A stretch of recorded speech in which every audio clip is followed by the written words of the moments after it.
Hey everybody, welcome to another edition of PoCommunity. I'm Mike Arboit and I'm sitting here with Nate Toevs from Neil Squire. How's it going? Good, Mike. How are you? Very good, very good. Tell me about Neil Squire. What do you do? Well, thanks, Mike. Neil Squire is a social impact organization or a nonprofit. We've been around almost 4 decades.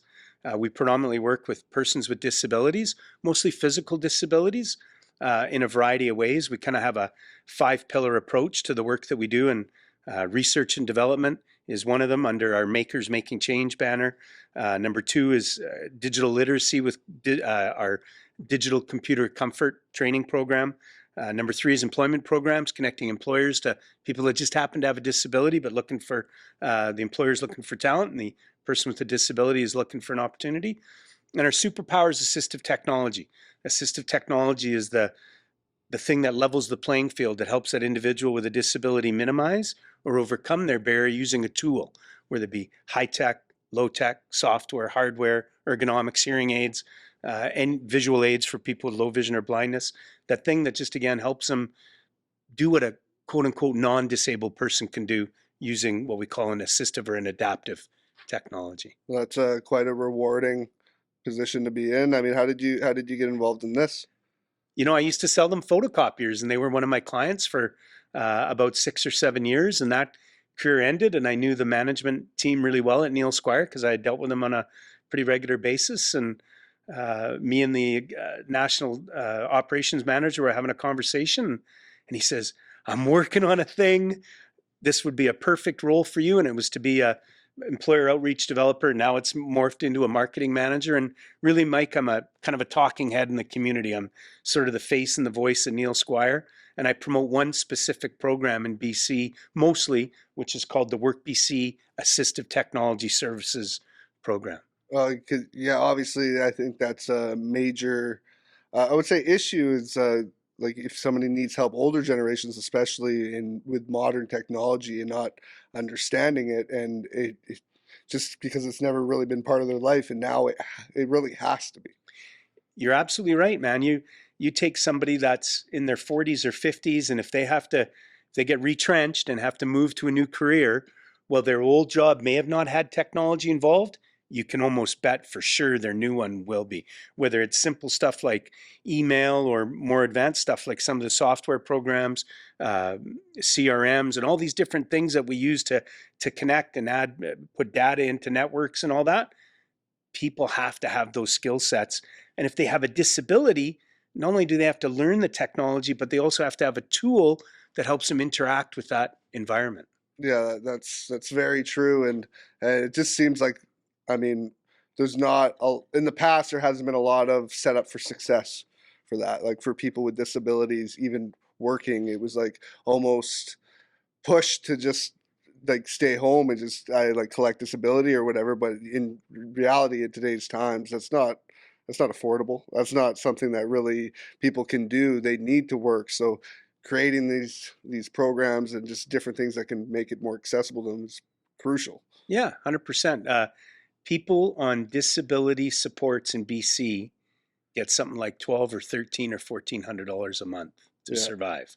Most people can barely pay their rent with that. Yeah. I was watching the TV this morning. They were talking about a family of 4. Well, they'll spend $16,000 this year on groceries. Yeah. Well, what about all the rest of the money you got to have to live? So, yeah, you're absolutely right. People need quality employment opportunities, and that's a big part of the work that we do. Pretty much what you just said, how much they get a month is what inflation has caused rent and mortgages to go up. Yeah. So it's really not going to help them if literally that's all they can pay for is their living situation, right? So how long have you been working in this like field when it comes to like taking technology and kind of making it practical for people with disabilities? Yeah, so Neil Squire started this journey.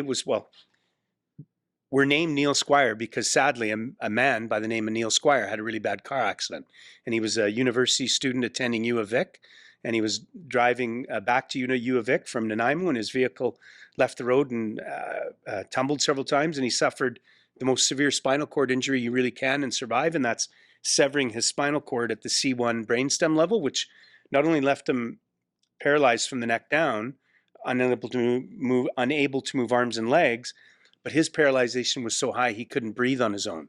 Mhm. So the first adaptive technology that gave us who we are is we created this device using Morse code so that Neil could use his breath to speak to people on a computer.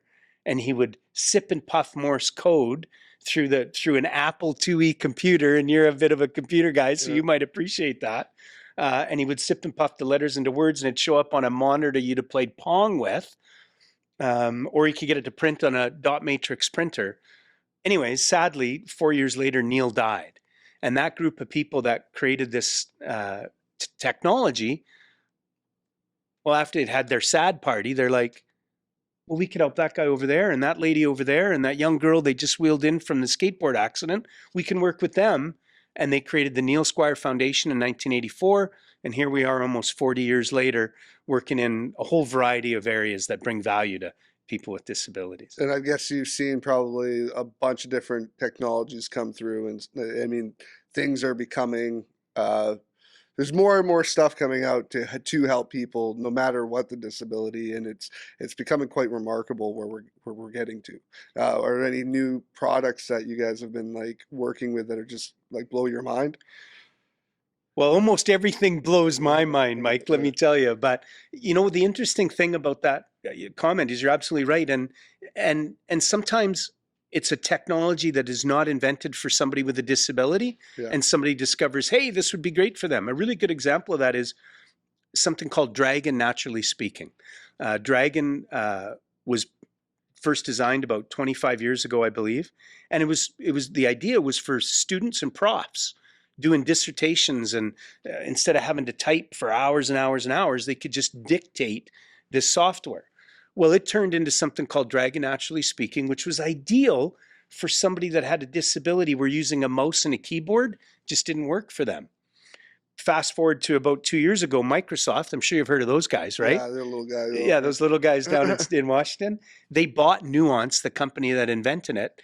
So for people listening today, look out for Windows 11.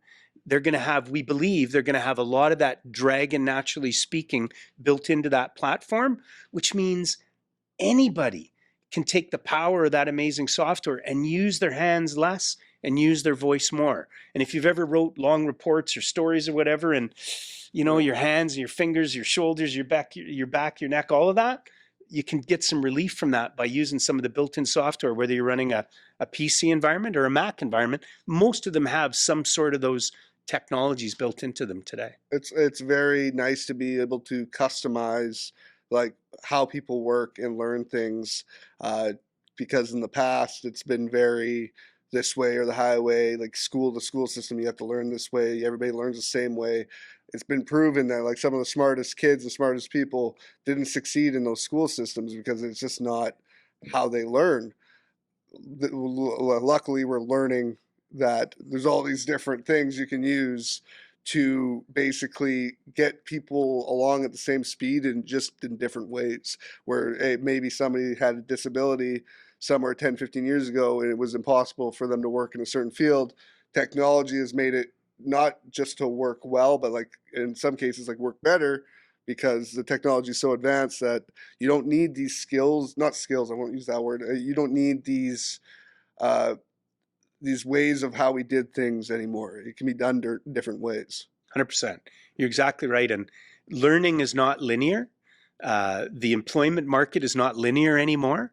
And just like you say, there's so many different ways to accomplish a task.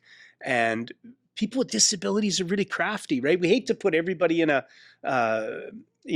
category, because everybody's individual, whether you're a non-disabled person or a person with a disability. But people with disabilities tend to be pretty resourceful. They've had to be their whole life. They tend to be problem solvers. They tend to be out-of-the-box thinkers because the world around them isn't built for them, really, right, Mike? You know, it isn't. So you're absolutely right. And these technologies that are coming around today, whether they're built for a non-disabled person or a person with a disability, it just means more people can learn and more people can do more great things. And we're seeing it all the time. Yeah, so like what are some like people that you guys work with? Who is it, like people on a like one-on-one level, or is it more just organizations, maybe homes, or even just I don't know. I don't know much about the field, so Yeah, yeah. no, great question. Yeah. We work with a lot of different organizations in a lot of different ways. Most of the work that Neil Squire does as an organization is through funded programs, your tax dollars at work, whether they be federal or provincial in nature. And I'll give you a couple examples. One of our longest running programs is called Working Together, currently called Working Together. And it's an employment program, mostly federal money, where we're connecting employers looking for talent with people with disabilities that just happen to have a disability, but they got all sorts of abilities. Yeah. Because who cares what you can't do? Yeah. Let's focus on what you can do, where your skill sets lie, the passions you have, and then let's give you the tools you need to succeed and overcome those barriers and have successful employment so that you're not at home living on, as we discussed, $1,200 to $1,400 a month, which is, again, in BC stands for Bring cash. Bring cash, right, man? So that's one of our longest standing programs. I mentioned earlier that our superpowers assistive technology in BC, you're probably familiar with the Work BC office, Yeah. right? Helps people get jobs or training, helps employers find talent. Well, Neil Squire operates the Work BC Assistive Technology Services program, where we have funding for assistive technology for people that, have a disability, but people with chronic pain, people with an old injury, somebody that needs hearing aids. Hearing aids in BC, Mike, do you know how much they are? Everything's expensive for Yeah, probably everything's expensive. Yeah. Well, in BC, hearing aids are about $4,000 to $8,000 a pair. Yeah. And if you know somebody that needs hearing aids and they're still in the workforce and their lack of hearing or their loss of hearing is creating a barrier, this provincially funded program, as one example, can help pay for that. But what we do is we do an assessment of the individual, get an idea what their challenges are, how it impacts their work-related activities, and then can recommend stuff again that are high-tech, low-tech, software, hardware, hearing aids, ergonomics. We're mostly focused on smaller businesses and self-employed people because employers do have a duty to accommodate the needs of their staff. We've seen what the pandemic has done to smaller businesses in the last couple of years. For many of them, it's been devastating. Yeah. So those are the organizations that we're trying to impact. Outside of that, we do some work with some of the large organizations in the province or in the country, where these are the organizations that really want to be proactive with their staff to avoid them having workplace injuries as it relates to ergonomics and that kind of stuff. So we'll do assessments with their staff. We'll do training sessions, all sorts of stuff, just to keep them, informed as the best way to work at a desk, because 70% of us today are working at a desk. And as you know, after being at the desk for for a few hours at a day, it can cause some issues, right? Yeah. So we kind of provide some education and support around that and a million other things too. Any workforce, I feel like it's literally on your back. It's you're working in offices, you're sitting at a desk, your back is going to have different issues than the guy who's working construction, lifting and doing all that stuff, where in reality those are where the people that are going to end up with those disabilities essentially because of like working with loud noises, around loud noises in mills, whatever.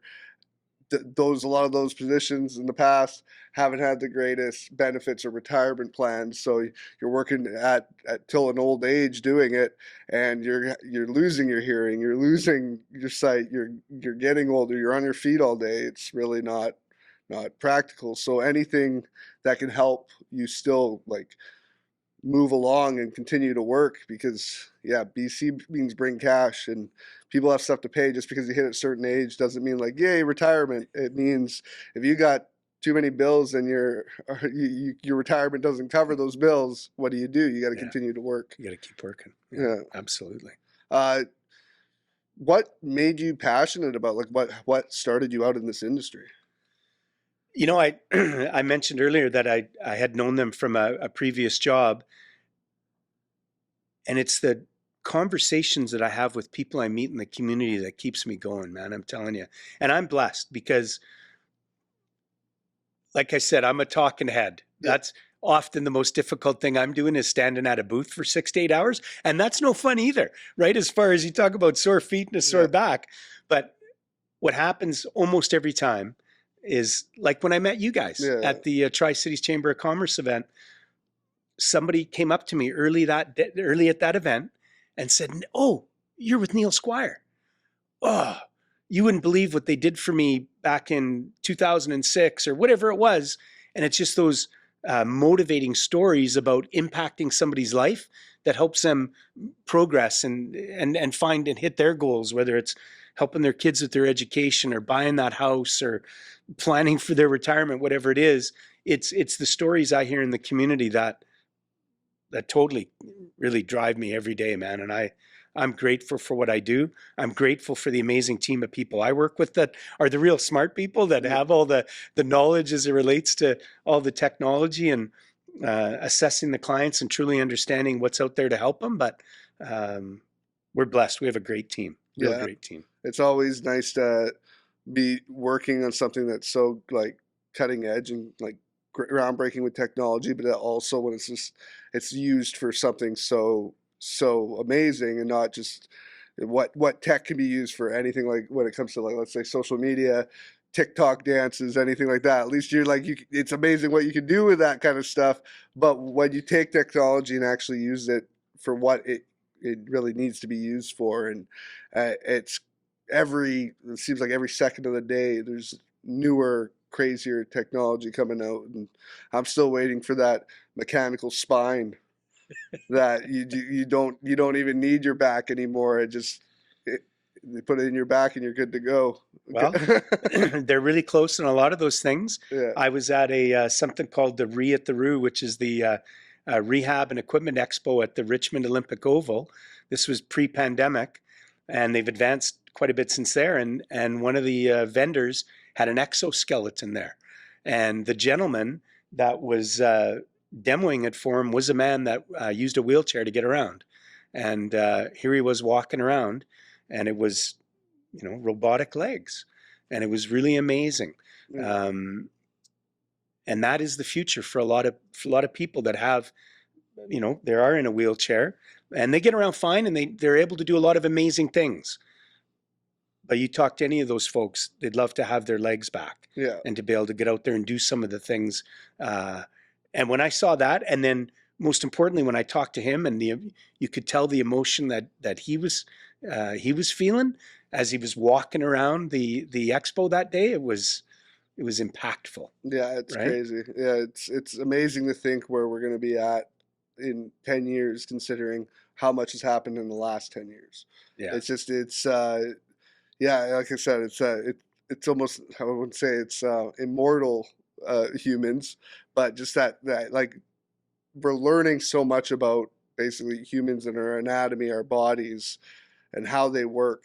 It seems like every second of every day we're learning more and more about that. So when you have these technologies that you're saying are created for some other reason, and then they realize it's good for this industry, imagine what it's going to be like when it's like specific. Right. Just creating these companies and just concentrating on this. It's huge. It's absolutely huge. Is it still based out on the island a lot, the company? We're actually based out of Burnaby, but we do have an office in Nanaimo, and we have an office in Victoria. Our head office for Canada is in BC. We have an office in Regina that covers the prairies. We have an office in Ottawa that works in the province of Ontario. And then we have a really big presence in the Maritimes, 2 offices in New Brunswick and an office in Nova Scotia, and just recently opened an office in Prince Edward Island too. So we have Quebec and Newfoundland yet to conquer, and then we'll be in every province in the country. And we do some work remotely in the territories from time to time with our AT help desk that's on the East Coast. They work with organizations all throughout the country as it relates to assisting companies with assistive technology, whether it be software or hardware related. So it's grown significantly. Significantly in the last, especially in the last 10 or 15 years. It's really taken off with technology, with the need. The statistics lately are there's 1 million jobs in Canada that are open. Yeah. Well, people with disabilities are some of the people that can fill those roles because they have skills, they have talents, they have abilities, they have passions. Now they need the opportunity. Yeah. And that million job openings in Canada is a great opportunity for that. And the pandemic, not a big fan. How about you? No, Right? Not a big yeah. fan. But it showed us one thing is that you don't necessarily have to be in the office. No. Right? And again, we never put all of our clients into one basket. And people with disabilities, many of them go into work every day. But for some of them, getting to and from work is one of their biggest barriers. And if they can apply those skills, talents, and passions while they're at home without having to do the 1, 2, 3, 4 hour commute, doesn't that make sense? Yeah, 100%. Absolutely makes sense. 100%. Right? And just we know all the issues that people can have, especially during the pandemic. How social anxiety is at an all-time high now too. Making just things work for people just to get the best outcome. I think it used to be the opposite. It's just like like you said, people can work from home now. If social anxiety, working from home, but getting the job done at a really good level, bosses gonna be happier with that. It's you're seeing the positives of basically the most negative time in like modern history, I'd say, in our, at least Absolutely. living in Canada my whole life. It's where everybody was affected so drastically. You saw people that were successful not be successful anymore, have to change their whole lives, and in the blink of an eye, it people are, I think, are starting to see it with mental health. I mean, how much money and just thought is going into it now, knowing that mental health issues are at an all-time high too. And in reality, that's a disability. If somebody's going through a mental crisis, they are not going to be able to work to their 100% ability. So helping them out is huge as well. So it's just, I think finally we're getting to a point in society where we realize everybody has a lot to give. Let's let them give it by making it work for them, and not just like essentially we're thinking outside the box and not just inside a box and inside a structured has to be this way, Right. like world. Yeah, exactly. And that's a brilliant point, because there are options. Yeah. Right? It doesn't have to be, like I said, it's not, nothing's linear anymore, right? No. There's so many different ways to accomplish so many different tasks. Yeah. And yeah, I agree 100%. And it's weird, like the amount of people, it seems that I think mental health has had it's a totally different subject, but mental health has had such a, almost like people are scared to work now. That's why there's so many open jobs too, and it's intimidating for a lot of people. So making it just more accessible and just not as intimidating is huge. And people with disabilities not looking at things and being like, it's out of my reach. I can't get here. They have to know that I feel like it is in their reach and they can get there. And with things like you guys are doing, it gives them that ability and idea in their head that like they can do this, because literally a lot of it's mental. It's a lot. They know physically they can do something, but it's that like what if, or it's that question mark that's always in everybody's minds, no matter disabled or non-disabled. It's that what if, and I can't. If you have that in the back of your mind, you really aren't gonna. Yeah. Well, and especially when you think about, persons with a disability that are on disability supports, many of those folks are terrified about losing that benefit. Yeah. And if they get the job, they want the job. But what if they lose the job? They've also lost the benefits, and they don't just get turned back on. And that's something that, our government's got to work on. There's got to be a better way to manage that process. Sadly, they really limit their willingness to go after the opportunity sometimes for the fear of losing something instead of the joy of what's possible. And again, not everybody with a disability has that mindset, but when maybe you've had a few setbacks in your life and you've had the opportunity and then it's been taken away from you for whatever reason, and then you got to go back and go on a 3-month waiting list or whatever it is to get your benefits back, that's wrong. Yeah. Right? And then you think about expensive housing and where can some of these folks afford to live, but where are the jobs? Well, if you can afford to live in Chilliwack, but the jobs in Surrey or Vancouver, again, the to and from is a big barrier, isn't it? Yeah. Right? Yeah. So it's a multi-layered challenge that we got to work on. Remote work can solve a lot of those challenges, and it has for certainly some of our clients. Yeah, right? there's pluses and minuses to everything, And I think there was a hell of a lot of minuses during the pandemic. But yeah, I did teach. I think there's a lot of people working on passion projects that came out of it because either they lost their jobs or they had more time. Mm-hmm. I brought families closer together again, whether that's good or bad. Divorce rates went up, but like it's just like whether that's good or bad, it still happened. It made people rethink. I think just life in general.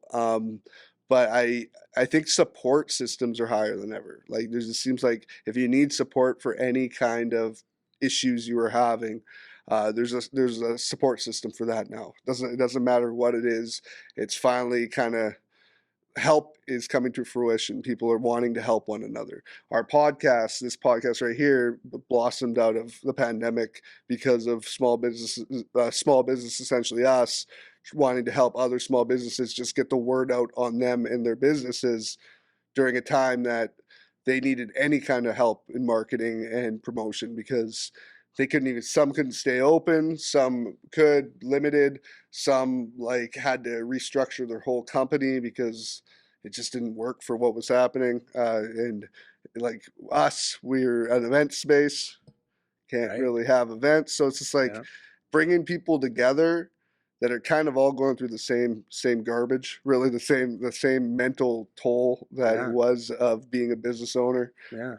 during a crazy time like this, that I think just people want to help each other out more than ever. Yeah. So what you guys do, not just like helping people to get back into work and into making this work again, because it seems like it's really hard to make society kind of work again on a natural level where bringing people of all different backgrounds, ideologies, everything to work together again and Yeah. be like whole in companies. It's been a really hard thing to do, but I think it's finally happening. Yeah. And there's some really interesting statistics about hiring somebody with a disability in your organization. And it's not about charity. It's great that it's the right thing to do or it's a good thing to do, but it's a smart thing to do from a business metric. People with disabilities tend to be very loyal. Statistically, they show up just as much as non-disabled people in the workforce. Statistically, they work as hard or harder than non-disabled people in the workforce. There's lots of great white papers out there that'll ABC for you the benefits of from a financial metric, the thing that we look at when we're talking about business. Like when you sit down with your accountant at the end of the year, Mike, Yeah, passion and all that doesn't matter. It's all about numbers, right? yeah, Well, hiring people with a disability is all about the numbers, and the numbers are good. So I encourage the listeners to go to the internet, look at some of the information out there. Go to the President's Group website as an example, accessibleemployers.ca. They've got some fantastic information about why it's a smart business decision, not just a good one, not just the right thing to do from a let's do good things for all people out there, but it's a smart move for your business for all the reasons that we talked about, because people with disabilities have skills, they have passion. Again, they're out of the box thinkers. mhm, They've been overcoming problems most of their life. And there's a lot of reasons to do it, not just because it's a good thing to yeah, do. It's yeah. a smart thing to do. No, that's awesome. If people that are listening and watching this podcast today want to learn more about you guys and you as well, where can they find information? Where can they find you guys? Yeah, thanks for that, Mike. NeilSquire.ca is our website. If you go under programs, you'll see all the programs that we've talked about today and a couple we haven't mentioned. If you go to get involved, every Wednesday from 12:30 to 1, I run a webinar that speaks specifically about the WorkBC Assistive Technology Services Program, how the funding works, how the how people can get access to the tools they need, whether it's to stay in the workforce or improve their employment prospects. So every Wednesday from 12:30 to 1, it's a free webinar to attend. It's chock block full of great information, and we just want to make sure nobody kind of gets left behind, right? Because that's the worst thing. And then on the third Thursday of every month, we have a lunch and learn, still virtual. We're hope to get that back to an in-person thing like we did for years. But that's from 12 to 1 on the third Thursday of every month.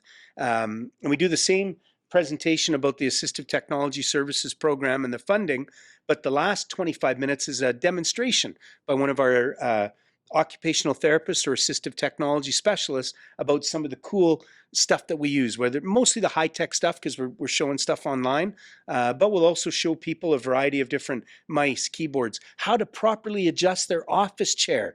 Many people have that chair with the 4 different, levers. Many people are terrified to touch those levers. Tune into one of my lunch and learns on the 3rd Thursday of every month from 12 to 1, and we'll show you exactly what those 4 levers do and how they can make your life better. The right? Costco special. The Costco special. There you go. Yeah, The Costco special has only got 3 levers, Does but it? yeah, we'll show you the important 3 levers. You can also find that a video we did with 2, college students that were doing a co-op program with us. And if you go to Google and Google Neil Squire chair adjustment video, you can find that. It's about 2.5 minutes long, and it'll give people all the information they need so they can properly adjust their office chair for their body and Nice. at their desk. Everybody's different. Everybody's different. Anytime I use one of our podcast studios here, I use it predominantly for my office when it's not being used. And I always have to mess with it because somebody else sat in it and they are totally different. They sit totally different than me. Absolutely. Well, thank you so much, Nate. I appreciate you coming on today. We've been talking for a while. We met at the trade show there. That was a good time, and yeah, I've been looking forward to this one. So thank you so much. Thank you, Mike. I really appreciate this opportunity. And thank you guys for watching today. It's been another edition of PoCommunity. Have a good one. Thank you.